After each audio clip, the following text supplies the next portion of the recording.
¿Qué tal? Bienvenidos. Comienza esta discusión abierta, una presentación de CNN Chile y Universidad Central. La situación de Venezuela es por todos conocida, titulares de portada, análisis, noticias en profundidad o muy voluminosas que nos alcanzan a comprender. Estamos viendo acá el canal oficial venezolano, que transmite a través de internet, señal internacional, en donde se quiere dar la sensación de normalidad. Aquí este es un programa de cocina, están cocinando arepitas. Y cuando sale Nicolás Maduro a dar algún discurso, se transmite en directo. Estamos hablando de un país que en estos momentos está con situación de hambruna, más de 120 personas han muerto en los últimos meses, un país que tiene un 700% de inflación, 350.000 soldados, 32 millones aproximadamente de habitantes y que está viviendo un proceso de revolución. Para unos es un proceso que va caminando y para otros se ha convertido en una dictadura. Vamos a la nota de contexto y entramos al análisis, le presentamos a nuestros invitados también. Vea lo que dice esta nota y continuamos con esta discusión abierta.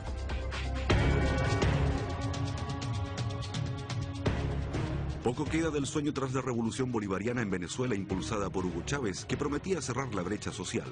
Hoy, una inusitada espiral violenta contra su sucesor, Nicolás Maduro, ha cobrado más de un centenar de víctimas fatales y es precisamente el pueblo su mayor dolor de cabeza. Sin tomar en cuenta la opinión popular al convocar elecciones para una asamblea constituyente prácticamente plenipotenciaria, saltándose la instancia previa de un plebiscito y reemplazando a la fiscal general, Maduro se ha empeñado en concentrar el poder político acusando una operación internacional liderada por Estados Unidos para desestabilizarlo. La reacción de la comunidad latinoamericana se hizo esperar, pero llegó de la mano de la Declaración de Lima, texto en el que 12 gobiernos de la región, entre ellos el de Chile, condenaron el quiebre democrático en Venezuela, no reconocieron la legitimidad de la Asamblea Constituyente y respaldaron a la actual Asamblea Nacional de mayoría opositora. En tanto, la tensión política y económica mantiene a Venezuela como uno de los países con el peor desempeño económico en el mundo. Un levantamiento militar no está descartado y en medio de la crisis, desde el propio oficialismo han surgido acusaciones de corrupción en contra de Maduro. Tambalea el eje bolivariano en América Latina, mientras que los nubarrones de la corrupción también alcanzan a diferentes gobiernos en esta parte del continente. ¿Qué salida le queda al gobierno de Maduro frente a la crisis en Venezuela? ¿Es la constituyente un vano intento por vestirse con ropajes de democracia?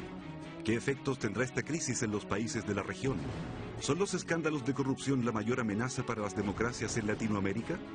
Estas y otras preguntas comienzan a encontrar respuesta en la presente discusión abierta. Bueno, estamos de vuelta, este es el canal oficial venezolano, está en directo por supuesto. Hace 18 años, dice Nicolás Maduro, Venezuela vivía tiempos constituyentes como hoy. Era la primera vez que el pueblo activaba el poder constituyente originario para hacer una nueva Carta Magna, inspirados en la propuesta del comandante Hugo Chávez de refundación de la patria. Un canal que está siempre dando la sensación de normalidad. A mí se me produce en lo personal una contradicción. Estábamos viendo un programa de cocina y las informaciones internacionales hablan de hambruna. Bueno, esto lo vamos a analizar. El Twitter de Trump, que dijo que no descartaba una intervención militar. Todo eso ocurrió en las últimas horas. Vamos a conocer a nuestros invitados. Una pausa y este programa entra en materia. Samuel Fernández, abogado de la Universidad Católica de Chile, ex diplomático, académico de la Facultad de Derecho de la Universidad Central. Libardo Buitrago, periodista, analista internacional, diplomático, profesor y comentarista de radio y televisión. Max Quitral, historiador, magíster en estudios internacionales y candidato a doctor en ciencia política. Juan Francisco Coloane, sociólogo, analista internacional, exfuncionario de Naciones Unidas y corresponsal de guerra.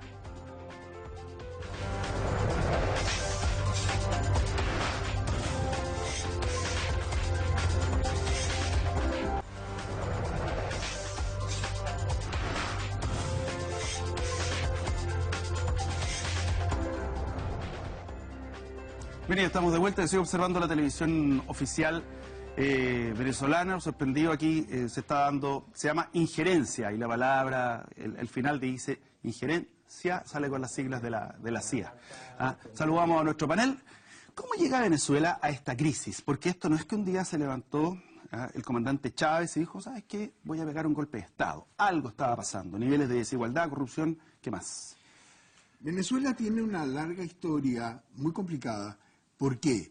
Porque ha habido todos los regímenes y todas las tendencias políticas, desde los golpes militares y militares muy característicos, hasta movimientos intermedios, socialcristianos, hasta todas las tendencias. Sin embargo, ha habido una constante. Venezuela empezó a desarrollarse muy bien en los años 60, 70, especialmente con el petróleo. Y lo supo aprovechar magníficamente. Fue un país que comparativamente con el resto de los países latinoamericanos tenía las mejores carreteras, los mejores edificios, en fin, había una modernidad del petróleo. Sin embargo, esto fue cruzado por un desafío muy interesante, que es el malgastar del dinero que tenía. Quinta economía a nivel mundial en su momento. Y eso se ha agudizado con el tiempo y ahora estamos en la situación que conocemos. Pero hay un detalle de interés. Venezuela pasa por varios periodos donde hay una injusticia muy grande, social, que capitaliza, en el caso concreto, Hugo Chávez. Y Hugo Chávez lleva adelante una acción social que hay que reconocer, con un carisma particular, con atributos particulares, pero que desgraciadamente lo orientó en un sentido único y desplazó a las otras fuerzas políticas.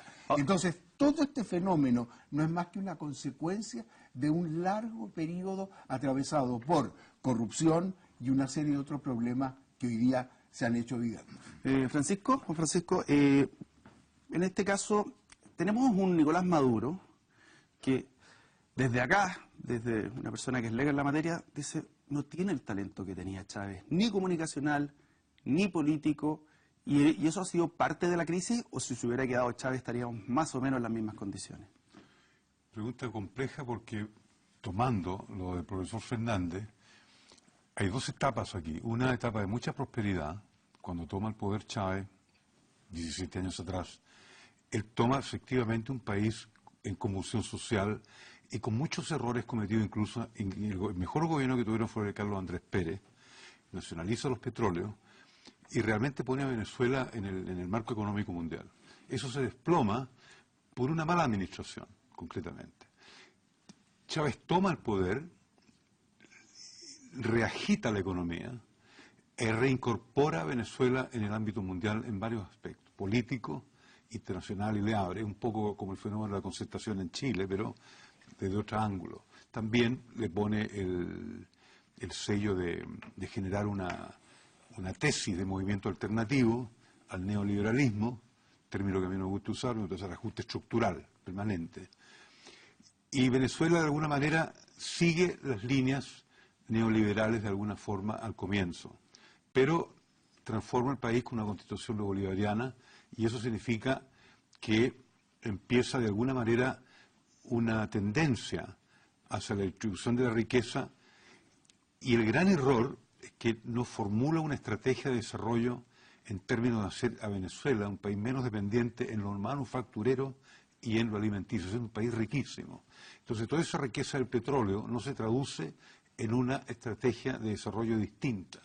O sea, lo que pasa es que es un momento en el cual yo creo que hay que salvar el día. Al ser una revolución y tal vez la proyección no era lo más urgente o estaba mal hecha. Uno podría decir, mira, ya están todos los poderes del Estado tomados, cooptados. Una asamblea constituyente que ahora incluso dice, mira, en vez de durar un año vamos a durar el doble. Tenemos las Fuerzas Armadas absolutamente cooptadas por el gobierno. ¿Por qué? Porque le paga muy bien a su alto mando, desde ahí tienes a lo mejor cierta tranquilidad. Pero es una dictadura como tal de libro, o como es un proceso revolucionario y ajustado a derecho, podríamos decir, mira, están en camino a... Es un proceso revolucionario que termina en una dictadura mal llevada en términos prácticos porque esta revolución tiene dos tiempos políticos y dos tiempos económicos. El primer tiempo es que emerge bajo el liderazgo de Chávez contrapuesto a el ocaso de Carlos Andrés Pérez, que tuvo una primera presidencia exultante, pero que tuvo una segunda presidencia, y es el defecto que tienen las reelecciones en América Latina, y es que el nacionalizador del petróleo en su primera presidencia tiene que hacer un plan severo de ajuste. Ocurre el Caracazo en Venezuela. con lo cual el Caracazo es lo que va a catalizar y a catapultar políticamente a Hugo Chávez. Lo hace en el sentido de intentar el golpe de Estado, pero le abre un espacio político en donde los copellanos y los adecos se hunden en el fango de la corrupción, manejan mal el petróleo, no hay una solución y Chávez capta ese momento con fuerza política en este primer tiempo. Hace una revolución con tres características y tiene la figura de Simón Bolívar, tiene el socialismo como punto de partida y también su liderazgo, que es lo que ocurre con la revolución cubana. Tiene a Martí, tiene a Fidel y la idea socialista, que son los tres puntos de convergencia.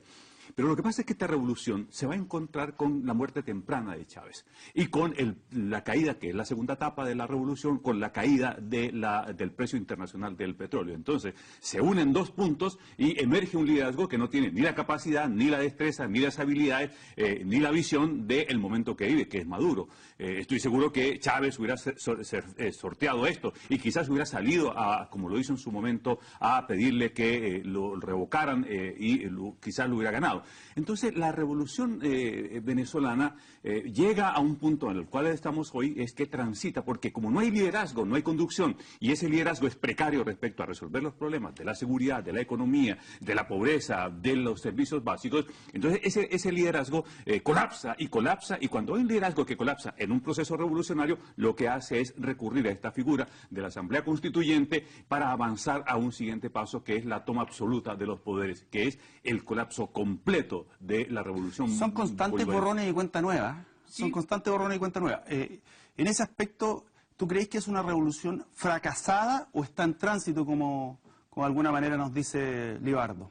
Porque pues, mira, vamos camino más. Exacto. Yo de partida descarto, desde el punto de vista de la ciencia política, la terminología de dictadura en Venezuela. Me parece que...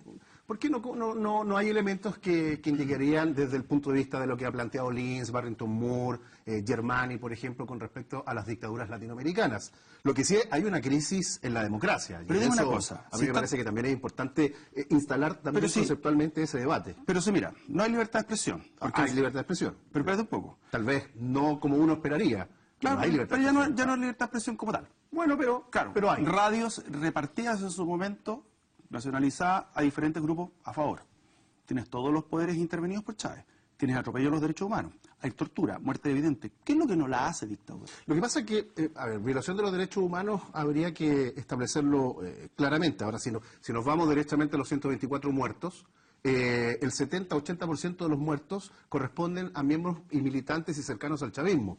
Te puedo decir, por ejemplo, 17 personas mueren en saqueos, que no son producto de y en eso coincide la represión del Estado. Tenemos 14 que mueren en desarrollos de barricadas. Hay 2 personas que mueren por productos de las manifestaciones, pero no es que el Estado, derechamente, haya tenido una influencia directa. ¿Esa información de dónde viene? Recopilada en medios de comunicación venezolanos, muy pocos, por cierto. O sea, no hay represión en Venezuela. Es que es otra cosa. El Estado siempre va a reprimir.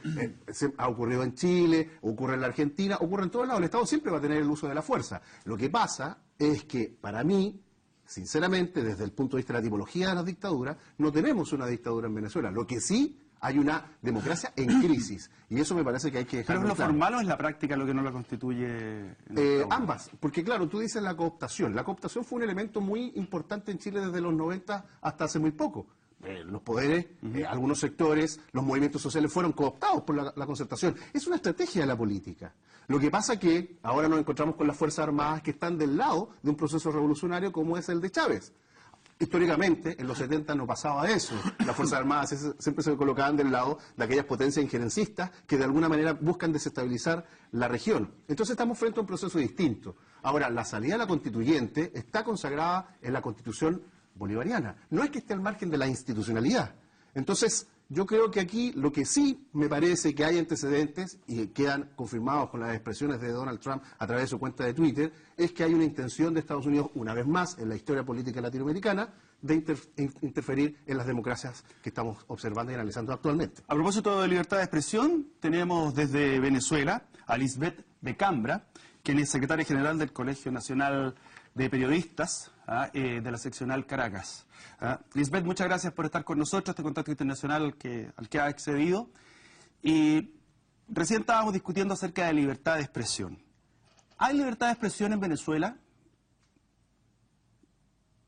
no hay libertad de expresión en Venezuela, porque cuando la libertad de expresión tiene consecuencias, no es libertad de expresión.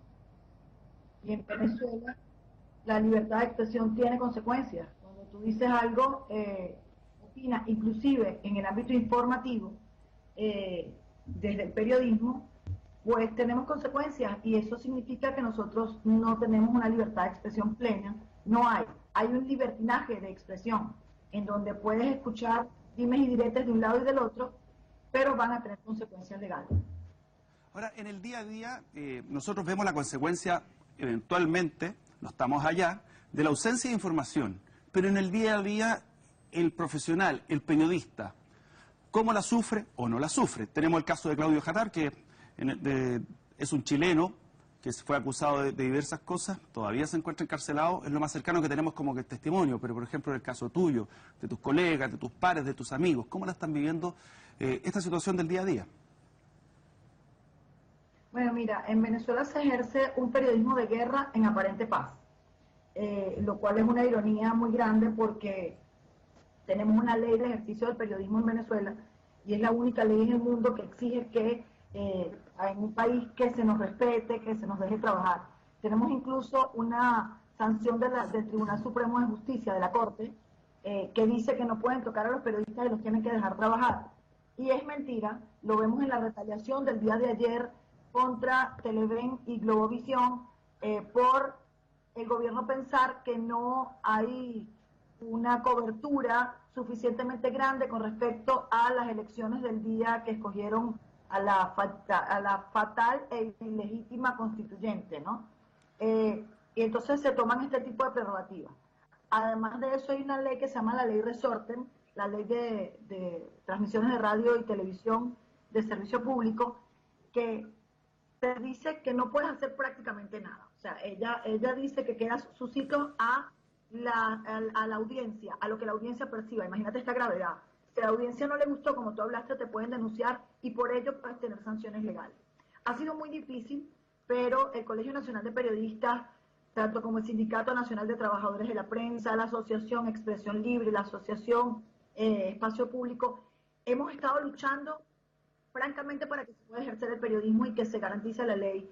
Nunca en los 5 años que llevo en el cargo había escrito tantos comunicados como en el último mes. Nunca había tenido tantos problemas para que los periodistas pudiesen ejercer. Siempre supimos que en Venezuela no había ninguna garantía de ejercicio del periodismo, pero ahora tenemos prohibición de entrada al país de corresponsales extranjeros, tenemos prohibición de acceder a algunos lugares públicos para poder tomar la noticia, tenemos prohibición de palabras para poder decirlas, no podemos decir algunas determinaciones que al gobierno en dado momento no le gusten. Cuando el invitado anterior te decía, en Venezuela hay una democracia en crisis, no, hay una neodictadura. No es una democracia en crisis, es una neodictadura, en donde se mezclan una cantidad de factores en los que prevalece la comunicación digital, por lo cual no puede llegar a ser totalmente justo lo que pase aquí. Pero no es una democracia en crisis, es una dictadura, es una neodictadura abierta, demostrada. Lisbeth, y ya para terminar, a esta hora de la mañana, al igual que acá son las 11:22, ¿qué es lo que se está preparando para el día de hoy? ¿Qué es lo que te dice la pauta informativa?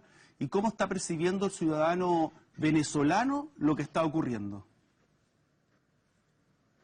Bueno, mira, la movida del día de hoy radica en la búsqueda para la captura del alcalde David Smolansky, del municipio de Atillo, que fue destituido antes de ayer de su cargo como alcalde del municipio de Atillo.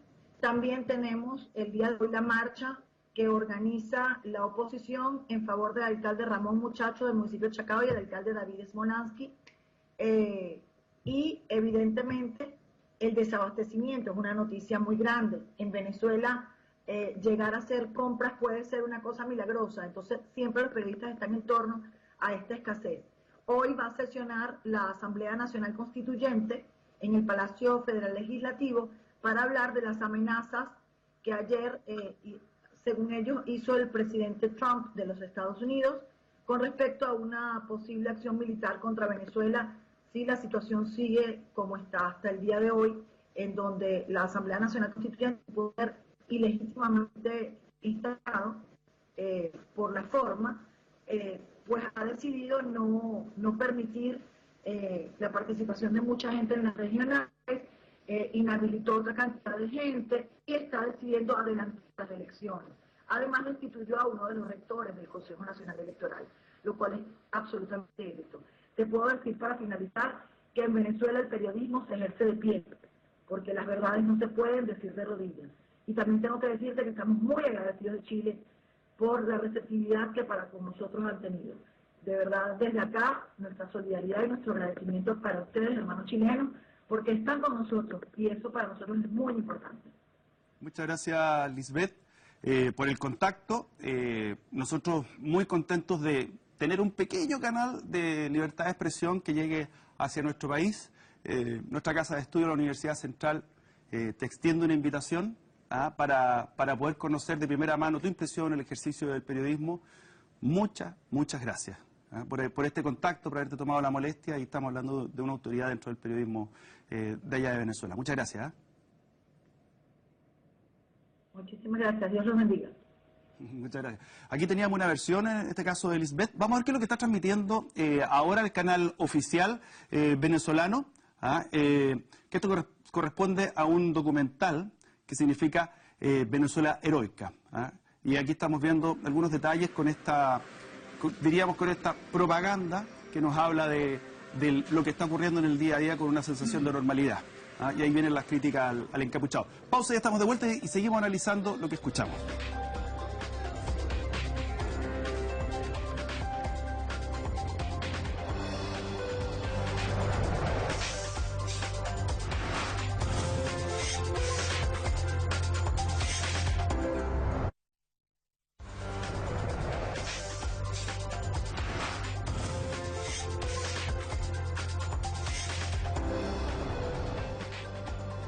Pregunta para la mesa, neodictadura, libertad de expresión. Samuel. Yo diría que hay una conjunción de muchos hechos que se analizan sobre la base de lo que se ha intentado y los resultados. Si acaso lo podemos calificar como una dictadura, va a depender de lo que está haciendo. Todo indica que está haciendo lo que no debe hacer, en contra de lo que había pronosticado hacer, en contra de lo que la propia Constitución de Venezuela dice, ha tratado de pasar por el lado, no ha convocado a los referéndum revocatorios, la oposición es mayoritariamente en contra.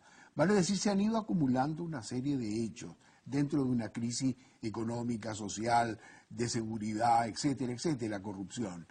Esto hace que la opinión internacional y la opinión nacional interna de Venezuela esté totalmente convencida de que están en presencia de un gobierno tremendamente autoritario, que va camino a una neodictadura, como decía ella, estando viviendo allá, que está cooptando todos los poderes, que está intentando de mantenerse en el poder a como dé lugar, quien demuestra mucho más debilidad que fortaleza. Y lo que es más importante, sin resultados, porque en realidad estamos hablando de Venezuela no porque existe la normalidad. No es normal estar todos los días en marchas y contramarchas. No es normal tener la cantidad de muertos que existe. No es normal que la persona pueda salir libremente o no salir de Venezuela. No es normal de que podemos ver en las imágenes cómo se está haciendo una represión. Vale decir, es un país que internamente está en la anormalidad. Y esto ha tomado conciencia desde la comunidad internacional, que ha empezado a mirar el tema de Venezuela y a decir, aquí tenemos un país problema. La condena de Lima, pregunta para la mesa, que quiere tomarla, en el cual un número importante de países, dice, 12 países, dicen, aquí no estamos reconociendo lo que está ocurriendo, ni esta asamblea constituyente. Entonces, ¿sirve de algo eso o de repente es un acicate de echarle combustible a la hoguera? lo mismo que hizo Trump, que de repente le hace un tremendo favor a Maduro con lo que dice. ¿Ah? ¿Sirve de algo la condena Sí, internacional? la declaración tiene dos características, y la primera es el texto más duro que yo he leído en los últimos tiempos, configurado por la diplomacia latinoamericana. Si ustedes revisan los 16 puntos, claramente pone unos puntos ahí que uno diría casi se apartan del lenguaje diplomático. La textura del contenido de la declaración da cuenta que del primer hecho político, y es América Latina y algunas naciones ya no se hacen al margen como estuvieron mucho tiempo Frases al que margen. te llamaron de la atención de la misma... La condena directamente a la Asamblea Constituyente, no validarla y derechamente decir que el orden institucional está quebrantado. Es decir, para comenzar conversando, lo que pone la Declaración de Lima eso. Y no había antes una declaración que le advirtiera a un régimen de la forma. Yo quizás recuerdo con alguna, y no tan poderoso fue en el mismo, estando Lima como protagonista, y era cuando Fujimori intentó tomarse también y hacer un curso ahí. El lenguaje también fue duro, pero esta declaración, por los puntos, es el primer insumo que va a tener fuertemente la comunidad internacional para continuar trabajando. Eso es la fortaleza que yo le veo a esta declaración, aunque sean 12, pero vean los 12 que están allí marcando. Y además le pone un punto de no retorno a quienes firmaron esa declaración. No me imagino regresando en la política internacional a las 12 naciones que suscribieron la declaración de Lima. Brasil, perdóname, pero Brasil, lo de Temer, estar firmando una declaración en las circunstancias que está Brasil en estos momentos, con un presidente que tiene indicadores de popularidad por el suelo, que no ha estado validado popularmente con alguna elección, me parece impresentable que Temer esté en estos momentos haciendo un tipo de... Pero es lo que hay, el jefe de Estado... Estoy de acuerdo, toca. pero hay que ponerlo también en análisis. Pero si lo ve en popularidad, entonces tampoco la presidenta Michelle Bachelet podría firmarlo. Son situaciones... No, pero está validada democráticamente. No, correcto, pero en el A eso me fondo refiero. está bien.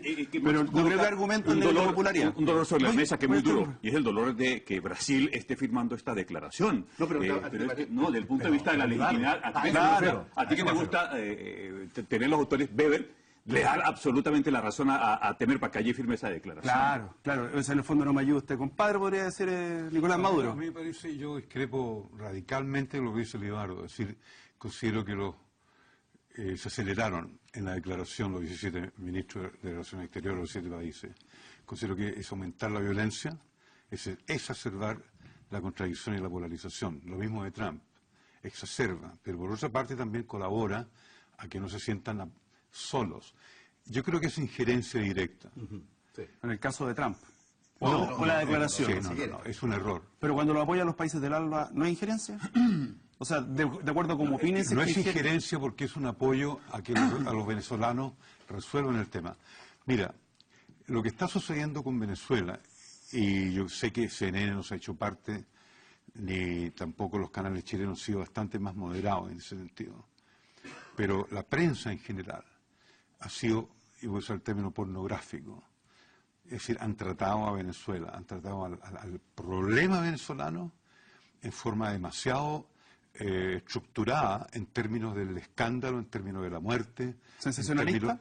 Sensacionalista. Absolutamente. Y yo creo que ha sido un abuso al venezolano.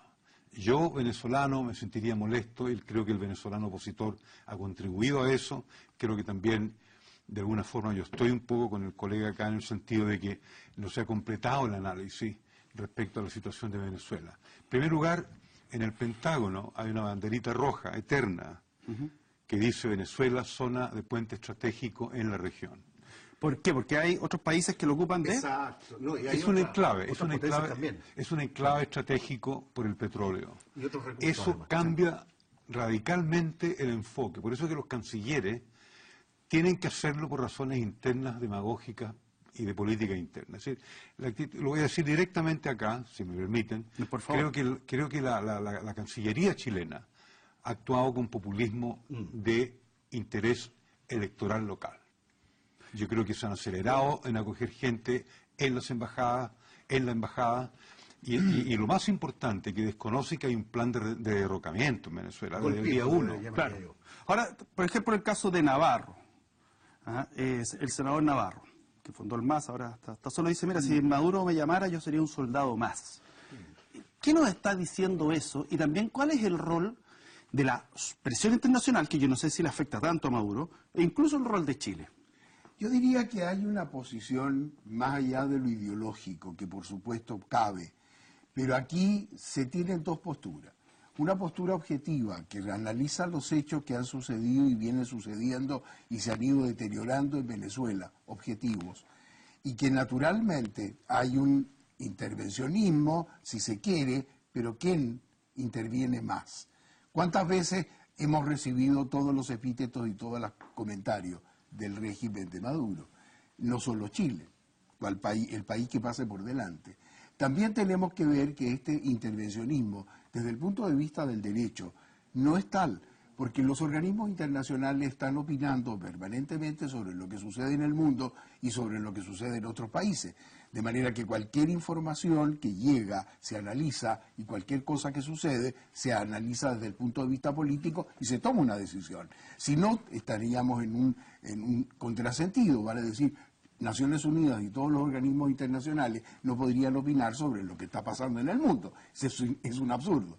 Entonces, sí tenemos una cosa real, una objetividad de lo que está sucediendo. Cuando se tiene la situación anormal en que vive actualmente Venezuela, no podemos permanecer callados, no podemos permanecer. Hay ideales superiores, hay un respeto en general por la convivencia internacional, no solamente quebrada por quienes hoy opinan, sino de ellos y provocados. Podríamos permanecer indiferentes sobre la situación de los muertos que hay, podemos con el hambre que tienen. O sea, hay una situación objetiva más allá de la posición ideológica en favor o en contra.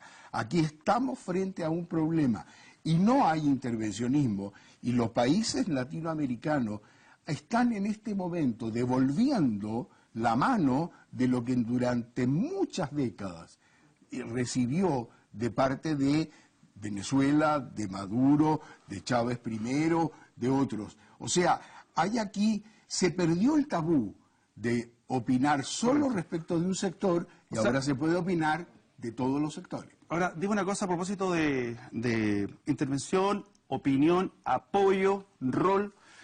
Por ejemplo, en el caso de todos los países que hemos nombrado, el caso de Colombia, país limítrofe, que está recibiendo inmigrantes, nosotros 8.600, 9.000. ¿Cuál es el rol de Colombia? Te lo digo porque además es cercano. Por supuesto. Es una devuelta de mano, ¿no? Más de 4 millones de personas de origen colombiano viven en Venezuela, viven en la época de esplendor de Venezuela. Y en esta época son 400.000 venezolanos que han atravesado todos los días, llegan flujos importantes que huyen de la democracia venezolana y se unen a la dictadura colombiana, una cosa como rara. Yo quiero hacer una precisión importante respecto de injerencia y solidaridad. Es solidaridad cuando lo expresan medios afines a Maduro, y es injerencia cuando otros medios expresan un punto crítico. Yo no creo, y estoy lejano, que Chile, por ejemplo, y va a defender la política exterior chilena, esté incitando a los odios como los piensa castigar Maduro con 25 años de cárcel a quien salga allí a incitar al odio. A mí me parece que cuando Chile se sale y coloca un punto relevante, entonces se aleja de esa situación que a veces entre merengues se le dice que es la diplomacia chilena, pero en esta vez se ha colocado en una dirección y es llamar la atención. Yo no veo ¿Pero por situaciones internas? Por ejemplo, no, en absoluto. Porque uno podría decir... Porque no veo ni a Piñera, ni a Guillé, ni a otros diciendo que tomando parte en la situación. Yo creo que ahí Francisco hace un punto ideológico sobre Venezuela. Yo no tengo interés en la elección, todavía no he definido ni por quién votar, pero a mí me parece decir que Chile tiene una postura ideológica interna, es sacarle el punto de mirada a lo que ocurre en Venezuela realmente con la represión que hace este régimen de Maduro. Fue interpelado, señor Coluana, y usted hizo así. Las declaraciones de Aldo Muñoz han sido totalmente desafortunadas. ¿En qué sentido? En el sentido de que, en primer lugar, son injerencistas, y con esto no estoy tomando la posición del PC, ni mucho menos. No, lo hacemos desde un punto de vista distante. No, es decir, tú no puedes, en el concierto, en la polarización que está Venezuela, echarle, como tú bien dijiste, más leña a la hoguera. Acoger, aunque vayan a la embajada, y utilizarlo como medio propagandístico, en un año electoral, es muy delicado. Pero son invitados, no son refugiados, son huéspedes. Chile, la diplomacia chilena no miró el año electoral. Sí. Es un gobierno que no es popular, ¿no es cierto? En segundo lugar, está muy mal la coalición de gobierno que apoya, ¿no es cierto?, el candidato a la coalición de gobierno, sabemos quién es perfectamente. Por lo tanto, la gente va a interpretar de que esto es una forma, ¿no es cierto?, de agarrar de obtener votos de centro. Pero quedarse callado también sería una forma también... Hay El silencio también comunica. Perdona, Chile siempre fue mediador. En este caso no está ofreciendo su rol de mediador. Interfiere directamente. ¿Ah? Interfiere directamente. Interfiere directamente. Mira, No te queda soberanía. yo participé en la conformación de la comisión de la preparación del gobierno de la nueva mayoría. Fui parte de ese equipo. No se ha usado nada, ni con Bolivia, ni con Perú. Bueno, lo de Bolivia es una cuestión extrema por la cuestión de la Haya. Claro, diferente. Pero Chile tiene que ser un país mediador, y no lo ha sido. Es un país que ha tomado partido en la crisis venezolana, y eso ha sido un grave error. Te lo voy a decir por qué, Pablo, porque un error estratégico. Chile es un país muy aislado, es un país muy desfavorecido por la insularidad. Por lo tanto, tiene que ser un país neutral por antonomasia. Esta vez no fue neutral. Y cuando digo neutralidad, es la no injerencia y no incitar a una polarización mayor. Y creo que lo ha hecho internamente por razones... ¿No debió haber firmado la declaración de Lima? Yo creo que no. Ahora, dime una cosa, Max. Perdón, neutralidad. Neutralidad. ¿Pero cuánto le pesa, cuánto pesa Chile al interior de la política internacional? Porque puede pesar nada o puede pesar mucho para poder usarlo. ¿Ah? O sea, decir, mira, Chile tiene esta postura, nos está agrediendo, injerencista. ¿Para qué decir Trump cuando dice... No, eso es directo. Claro, No, pero es directo. pero eso además le hizo un favor tremendo a Maduro. No estoy de acuerdo, sí. ¿Ah? Sí. Mira, Ahí escribo un poquitito... pero, Francisco, para responder. Es que yo creo que lo de Trump favorece a la oposición, la fortalece. No estamos solos. Pero instala también la otra disyuntiva con respecto al tema de los golpismos, que es parte de la historia latinoamericana. Yo insisto en eso, no hay que olvidarse de ese tema. Ahora, para responder un poco lo que plantea Pablo, a ver, Chile, yo creo, sinceramente, nuestra diplomacia no está a la altura. Yo creo que nuestra diplomacia no está a un nivel de protagonismo latinoamericano. Básicamente porque ha sido una estrategia de nuestra diplomacia mirar más bien hacia la Unión Europea, Estados Unidos, esta conexión con China, y se ha despreocupado un poco de realizar algunos lazos más estrechos con las democracias latinoamericanas. Esa es una crítica de larga data en todo caso. Pero por supuesto, eso es lo que ha ocurrido, y por cierto, Chile ha judicializado tanto su política exterior que hoy tiene que resolver conflictos diplomáticos en tribunales internacionales, dada la ausencia de una diplomacia y una política de los acuerdos que sea, de alguna manera, una forma de contener el avance de otras democracias. Pero yo creo que el tema que dice la presidenta del Colegio de Periodistas, esta neodictadura, esta libertad de expresión, yo creo que hoy ejercer el periodismo es más peligroso en México que en Venezuela. Hay 32 periodistas asesinados en Pero hay una diferencia, en Venezuela no viene de parte del Estado. No sé si acá, en el caso de Caracas. Bueno, pero yo a eso apunto. O sea, por ejemplo, esta conexión con algún opositor en China habría sido imposible hacerla, porque también en China hay situaciones complejas y nadie dice nada.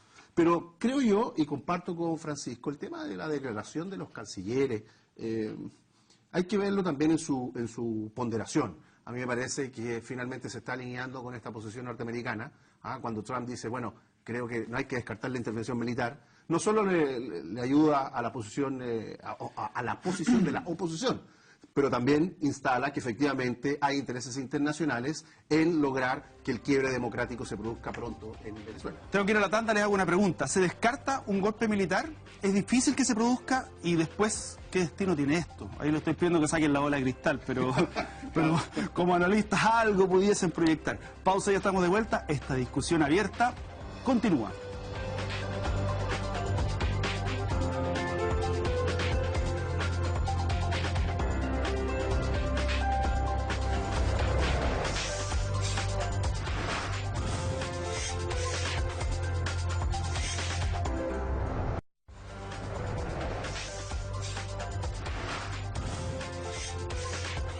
Designó una comisión compuesta de las y los constituyentes Carmen Meléndez, Juan Escalona y Pedro Carreño para acompañar en su entrada al hemiciclo protocolar del Palacio Federal Legislativo al ministro del Poder Popular para la Defensa, general en jefe Vladimir Padrino López, así como a los miembros del alto... Ahí estamos viendo lo que se transmite en directo desde este canal oficial que tiene Caracas, la sesión de la Asamblea Nacional Constituyente que que está en su trabajo constante, y volantines constantes desde el canal venezolano.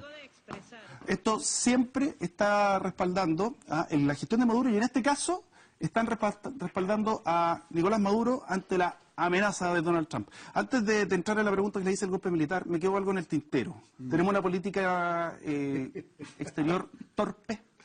No, tenemos la política exterior que debemos tener. ¿En qué sentido? Coloquémosla en el sentido del apoyo total a Maduro. ¿Seríamos consecuentes con todo lo que ha sido el historial, con todo lo que ha sido la defensa de los derechos fundamentales, con todo lo que ha sido lo que Chile defiende la democracia y lo que le costó? ¿Seríamos consecuentes? La respuesta es no. ¿Seríamos consecuentes si acaso estamos en la otra postura, absolutamente pro Maduro? ¿Estaríamos dentro de la política normal? ¿Aceptaríamos esas situaciones? No. Estamos en el equilibrio intermedio. ¿Tenemos el papel de mediar? Sí podríamos tal vez mediar y hacer una acción proactiva. En un momento se nombró Ricardo Lagos. Absolutamente. Pero ¿con qué capacidad? Con la capacidad de intentar ¿qué? ¿Frente a quién? Que sirva de algo. Por supuesto. Veamos la cosa más actualizada. ¿Qué ha hecho la última oferta de Maduro? Dijo, los reto a que tengamos un diálogo. ¿Eso es llamar a un diálogo o es un desafío a un diálogo? En las condiciones que él impone. ¿Tiene resultados? ¿Es posible retar a los líderes latinoamericanos para decirle vamos a conversar del tema? No, eso es exactamente cortar todas las posibilidades. Entonces también tenemos un realismo que tenemos que equilibrar. Tal vez una acción más activa de la política exterior, pero estamos en otra. No estamos buscando una confrontación. Tenemos 6 personas que están de huésped en la embajada. Si cortamos todo tipo de relaciones, queremos llegar a la situación que acaba de suceder. Lima saca al embajador venezolano y le responden expulsando al encargado de negocios peruano en Caracas. ¿Eso queremos? No, Chile no está para eso. Eso es un juego, en realidad, que le estamos haciendo juego a otro. Tenemos una política exterior la que nos corresponde. A lo mejor para algunos es más, para otros es menos. Pero Chile no está con los problemas que tiene. ¿Qué tenemos como problemas reales, fundamentales? Nosotros tenemos la responsabilidad de lo que está pasando en Venezuela para nada, pero podemos opinar y podemos dar la impresión. Sin embargo, cuidado, si Bolivia está siendo apoyada absolutamente por Venezuela, está en una postura totalmente diferente y los problemas que nosotros tenemos son con Bolivia, no con Venezuela.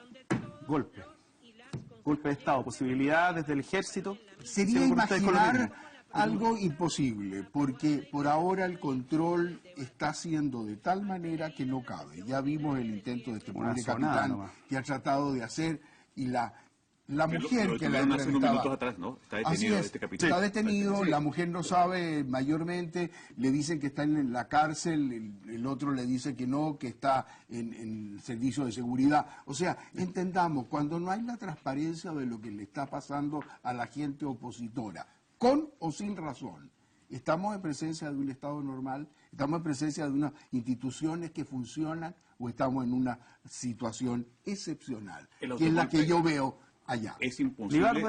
Es imposible por una razón orden fundamental. Las Fuerzas Armadas son parte de la ecuación de Maduro. Entonces, cuando tienes unas Fuerzas Armadas alineadas con el proyecto de Maduro, es imposible y sería muy malo. Sería más grave para una situación en donde unas Fuerzas Armadas entren en una situación de ruptura al interior de ellas. A mí me parece que no. Y no por una razón fundamental. Si algo que se preocupó Chávez en el poder fue de la arquitectura de la doctrina hacia el interior. Y él tiene muy bien trabajado, por ejemplo, el grado de teniente coronel, que es aquel al cual él estuvo, y lo ha trabajado muy bien. Yo no veo posible una fractura ni un autogolpe. Pero voy a tomar algo que menciona aquí. Este momento de la deploración de la diplomacia latinoamericana, porque es una gran falta. Las cancillerías de América Latina, en su conjunto, hace tiempo, y yo diría unas 2 décadas para acá, vienen en un declive importante. Hoy, los hombres importantes de la diplomacia latinoamericana no están presentes. Hay un debilitamiento del espacio diplomático latinoamericano. No está la musculatura de los cancilleres, no está la musculatura candidatura, de las diplomacias para que empujen cosas. Maduro le ha hecho el quite a 12 convocatorias, entre una de ellas el Papa también, que no han tenido el éxito de mantener una mesa de diálogo en Venezuela. Entonces, cuando uno tiene el afán de mediar, tiene que tener peso específico en las espaldas, y América Latina lo ha perdido. Y reitero, respecto a este punto fundamental... La misma OEA, en general. Es que está muy débil la política latinoamericana. Yo comparto la falta de musculatura, y me encanta ese término, de las cancillerías locales. Te voy a decir por qué. Porque en el fondo las cancillerías se han transformado en representar en el público local las problemáticas locales. Es decir, los cancilleres ya no están pensando universalmente en forma política, piensan universalmente en forma económica. Entonces se ha debilitado la región en general. Incluso son relaciones de negocio, finalmente. Claro, son relaciones de negocio. Y las cuerdas separadas, una más fuerte que la otra. Es una falla universal. La relación entre Malasia y Singapur es de negocio, no es internacional. Tienen puntos de vista distintos respecto al terrorismo. Singapur tiene una visión erradísima respecto al terrorismo, Malasia tiene otra visión, Indonesia tiene otra visión respecto al terrorismo internacional. Es decir, son relaciones comerciales. Y eso le ha quitado peso al tema de la negociación política. Es decir, aquí pudo haber habido, a través de una OEA más inteligente, una negociación política. Es decir, lo que dice Libardo tiene razón desde el punto de vista de que Maduro se ha paseado por esa debilidad. Es decir, la fortaleza de él, que está en el ejército cohesionado, coincido, ahí no va a haber golpe de Estado todavía, porque Maduro está gobernando con el ejército. Claro. Y es una situación bastante parecida a la de Trump, si me permite no salirme del tema, porque es global el tema. ¿Con quién gobierna Trump en Estados Unidos en su administración? Con los militares. El primer memorándum de Trump era un memorándum redactado por militares, no fue redactado ni por el Partido Republicano ni por un asesor civil. Y es una tendencia, yo diría, real, porque los partidos políticos también se han debilitado. Es decir, lo que está haciendo, por ejemplo, el Partido Demócrata, esto no es aviso, y el Partido Republicano, de quitarle todo el apoyo al asentamiento de la administración de Trump, a mí me parece realmente vergonzoso. Y no quiero decir esto que estoy poniéndome trampista, ni mucho menos. Es decir, ni tramposo. Ni tramposo. Cohesiónense en forma que se articulen los estados en forma coherente en función de la población y de la interacción de América Latina. Lo de Maduro era evitable. Ahora, Maduro tampoco contribuye mucho. No, claro. Porque no es Chávez. Voy con Max. Sí. Ahí estoy de acuerdo contigo. Dijiste al final de tu locución anterior de que Chávez podría haber salvado la crisis de otra manera. Sí. No habría llegado a este nivel. Déjenme ir con Max, que está ahí. A ver, yo coincido con el análisis. Bueno, la gran virtuosidad, por así decirlo, de Chávez particularmente, pero yo tengo mis aprensiones con Maduro en términos de talento político, siempre lo he dicho, fue convocar a las Fuerzas Armadas. Y ese es un plus muy interesante e importante, porque además le da sostén a su mandato y a las políticas que quiere efectuar, y de alguna manera bloquea cualquier tipo de posición internacional que busque, a través de los militares, como fue la historia política latinoamericana, de desestabilizar el régimen. Libardo. Descarto desde esa posición algún intento golpista en el mediano plazo, pero bueno, yo creo que es importante. Un segundito que tengo que terminar ya, entonces, Libardo, la Cámara 2, toda suya, 30 segundos de libertad de expresión.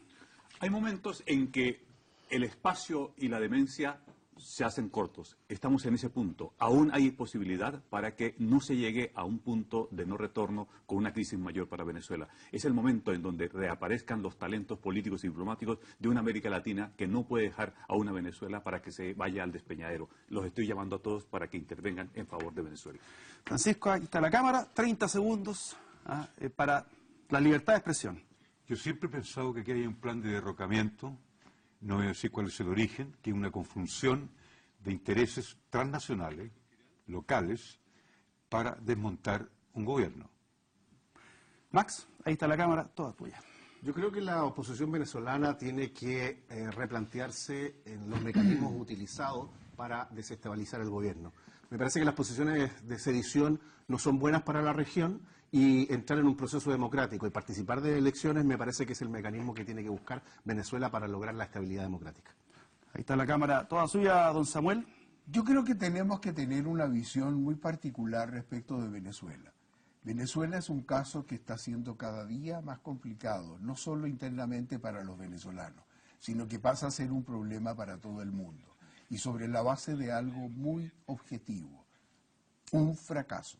Simplemente no hay ningún antecedente de lo que está sucediendo en Venezuela que podamos decir, ahí tenemos un ejemplo, lo vamos a seguir. Aquí se trata de una situación bastante crítica. Sobre eso no podemos permanecer indiferentes. Y lo que es más importante, debemos sacarnos conclusiones acertadas. No estamos hablando de intervenir en Venezuela mandando tropas. No estamos haciendo ningún acto que vaya más allá de lo que significa una opinión política fundada sobre hechos objetivos. Aquí tenemos un pueblo que lo está pasando muy mal y un país como Chile debe ser solidario, pero solidario en lo que debe denunciar y solidario en lo que puede hacer. En directo desde Caracas, lo que se está viendo en esta sesión ordinaria de la Asamblea Nacional Constituyente, se está trabajando constantemente en ir difundiendo cada una de las acciones. Una Asamblea Constituyente que está compuesta por 500 y tantos integrantes que tienen poderes plenipotenciarios e indiscutibles, como por ejemplo lo primero que hizo fue alargar su periodo. Esta Asamblea Constituyente además va a tener, entre comillas, la responsabilidad de entregar un certificado de buena conducta para quienes quieran ser candidato a gobernador, que ya viene la elección, y candidato a alcalde. Eso es parte de lo que son sus labores, además de constituir una nueva constitución, valga la redundancia. Muchas gracias por habernos acompañado, nos han ilustrado, le hemos sacado provecho, así que hemos debatido que eso es importante para poder nosotros y la gente que está en la casa no solamente aprender, sino también analizar, que se vaya formando su propia que se forme su propia opinión. Muchas gracias, señores profesores. Gracias, Pablo. Todos profes. Y a usted por habernos acompañado en el día de hoy. Quisimos estar ahí con la noticia del día, de la semana, y con lo que estaba ocurriendo directamente en Venezuela. Esta ha sido una presentación de CNN Chile y Universidad Central. Hasta el próximo fin de semana. Bien. Muy bien. El ministro para Relaciones Exteriores, Jorge Arriaza, dará a conocer lo que es la posición de Venezuela frente a esta nueva amenaza militar que ha hecho Estados Unidos contra nuestro país. De inmediato vamos a escuchar sus palabras.